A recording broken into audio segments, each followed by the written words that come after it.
Olá pessoal, eu sou João Arinaldo e nós estamos no canal Teologia Reflexiva e História. E a nossa reflexão de hoje vai ser concernente a quantos apóstolos Jesus escolheu para andar com ele e para pregar o evangelho do reino e também distribuir os sinais e maravilhas, prodígios e também os milagres no qual eles receberam de Jesus para oferecer às pessoas, segundo a narrativa diz, que quando eles fossem pregar o evangelho do reino. Jesus escolheu 12, ou de fato Jesus escolheu mais de 12 segundo as narrativas? Então é isso que nós vamos observar a partir de agora. Eu vou começar com o Evangelho de Marcos, que segundo muitos teólogos e até mesmo os apologetas, falam que foi o evangelho mais antigo, né, a ser escrito.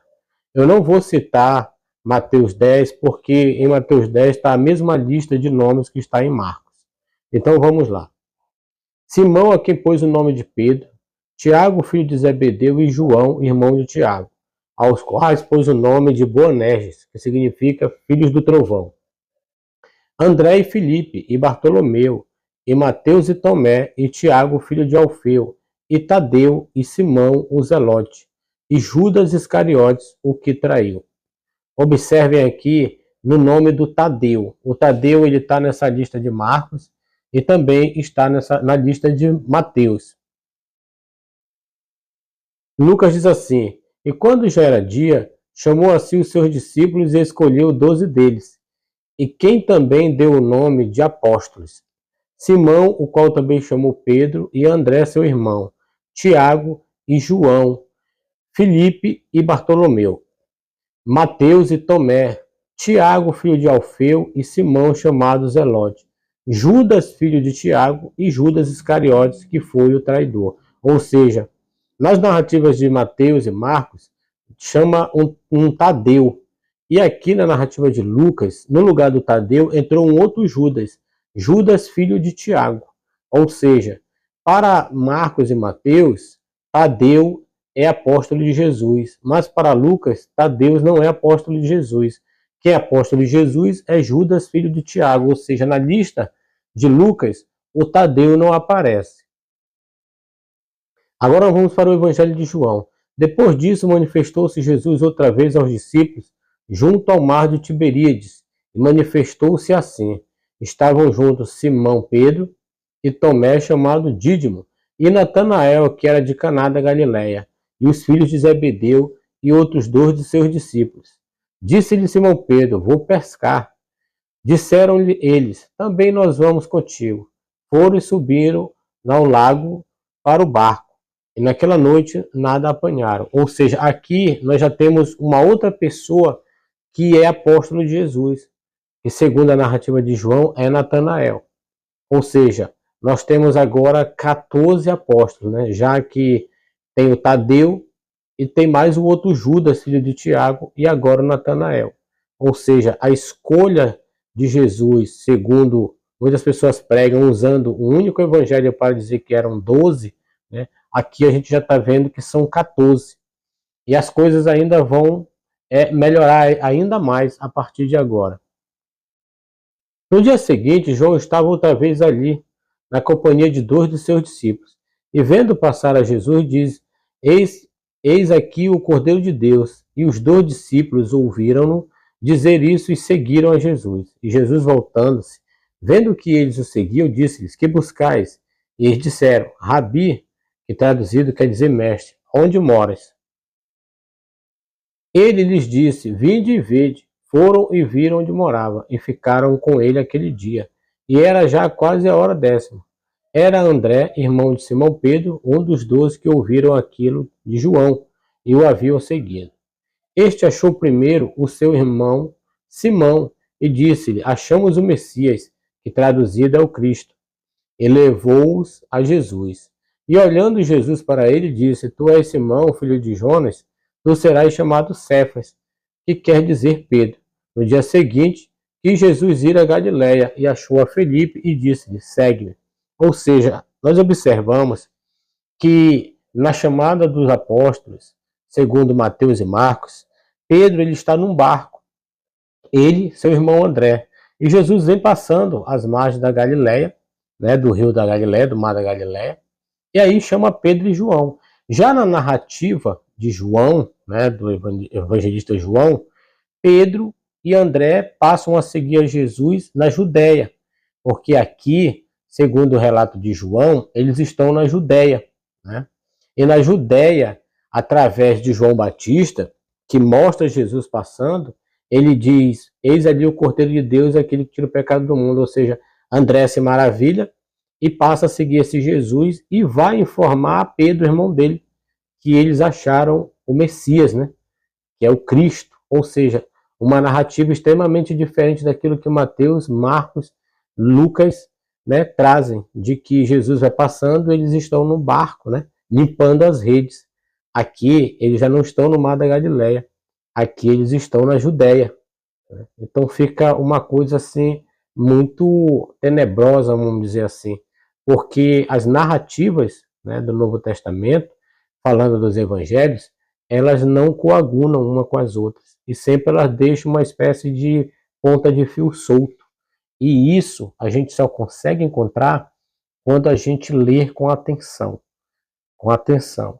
Então, nós observamos que a narrativa ela não é descrita ou escrita por uma inspiração divina, mas por conveniência de cada escritor que está ali detalhando esse Cristo, esse Jesus, e que está mostrando a sua comunidade, no qual vai receber esse escrito de forma oral.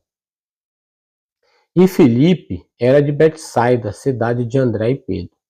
Filipe achou Natanael e disse-lhe: havemos achado aquele quem Moisés escreveu na lei e de quem escreveu os profetas, Jesus de Nazaré, filho de José.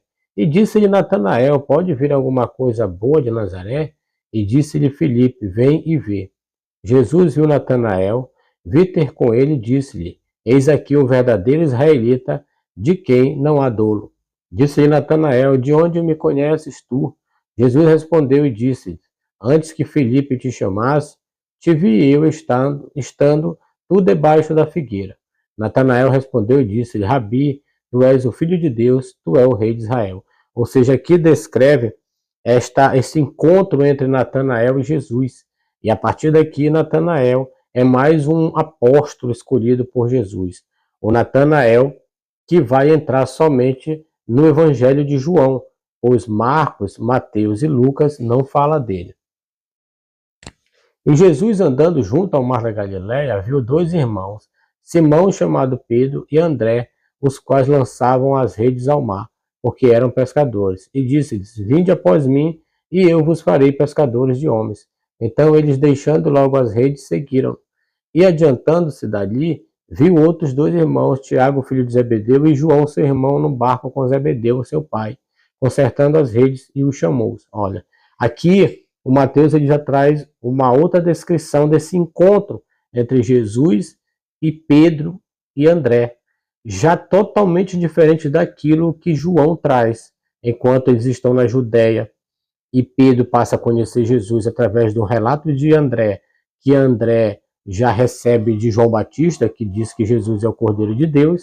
Mateus já deixa claro que esse encontro é às margens do rio da Galileia, eles estão ali, né, nos barcos, trabalhando.